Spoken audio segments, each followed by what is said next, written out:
Seruput kopi dulu, Lur.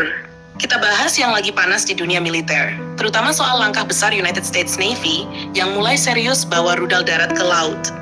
Dan ini bukan rudal biasa, tapi Patriot Advanced Capability 3 MSE. Jadi gini, Lur. Selama ini kita kenal sistem Aegis Combat System sebagai tulang punggung pertahanan udara kapal perang Amerika, terutama di kapal perusak kelas Arleigh Burke class destroyer. Biasanya mereka pakai rudal standar seperti SM-2 atau SM-6 buat hantam target di udara, dari pesawat sampai rudal. Tapi sekarang, Amerika mulai ngerasa ada celah. Ancaman makin kompleks, apalagi dari negara seperti Iran yang punya banyak rudal balistik dan mulai mengembangkan kemampuan hipersonik.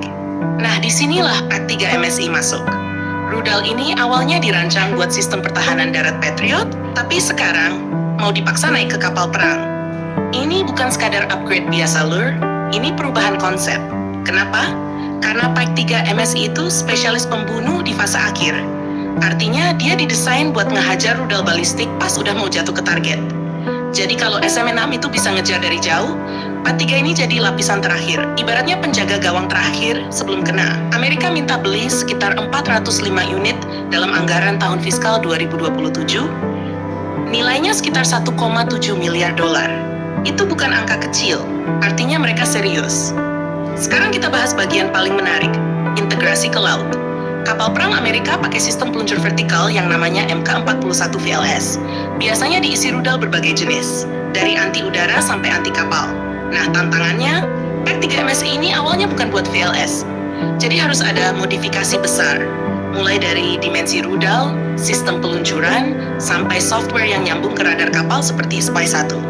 Ini yang bikin proyek ini kompleks tapi juga revolusioner. Kalau berhasil, kapal perang Amerika bakal punya pertahanan berlapis. Lapisan pertama, deteksi jauh pakai radar Aegis. Lapisan kedua, serangan pakai SM-6. Lapisan terakhir, last kill pakai PAC-3 MSE. Dan ini penting banget kalau kita kaitkan dengan potensi konflik, terutama di Timur Tengah. Kalau Amerika benar-benar terlibat konflik langsung dengan Iran, kapal-kapal mereka di Teluk Persia atau Laut Arab itu jadi target empuk. Iran punya banyak rudal balistik jarak menengah. Bahkan mereka juga punya taktik swarm attack alias serangan massal dalam jumlah besar. Kalau cuma mengandalkan rudal mahal seperti SM-6, itu bisa jadi boros banget. Disinilah PAC-3 MSE jadi solusi. Lebih murah, lebih fokus, dan efektif buat ngehajar target di fase akhir. Bahkan uji coba peluncuran dari laut sudah dilakukan sekitar Mei 2024. Artinya ini bukan sekadar wacana, tapi sudah masuk tahap implementasi nyata. Kalau kita lihat lebih dalam lagi, langkah ini juga menunjukkan satu hal penting. Amerika mulai menyesuaikan strategi mereka menghadapi perang modern. Bukan lagi soal siapa punya senjata paling canggih, tapi siapa yang punya sistem pertahanan paling efisien dan berlapis. Karena di era sekarang, ancaman datang dari segala arah. Rudal balistik, drone, bahkan kemungkinan rudal hipersonik.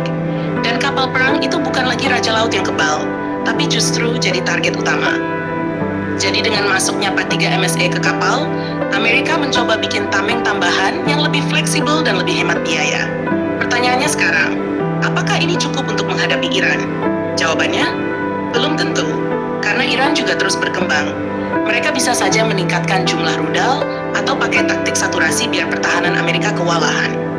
Jadi ini semacam perlombaan tanpa akhir. Amerika upgrade pertahanan, Iran upgrade serangan, dan siklus ini terus berulang.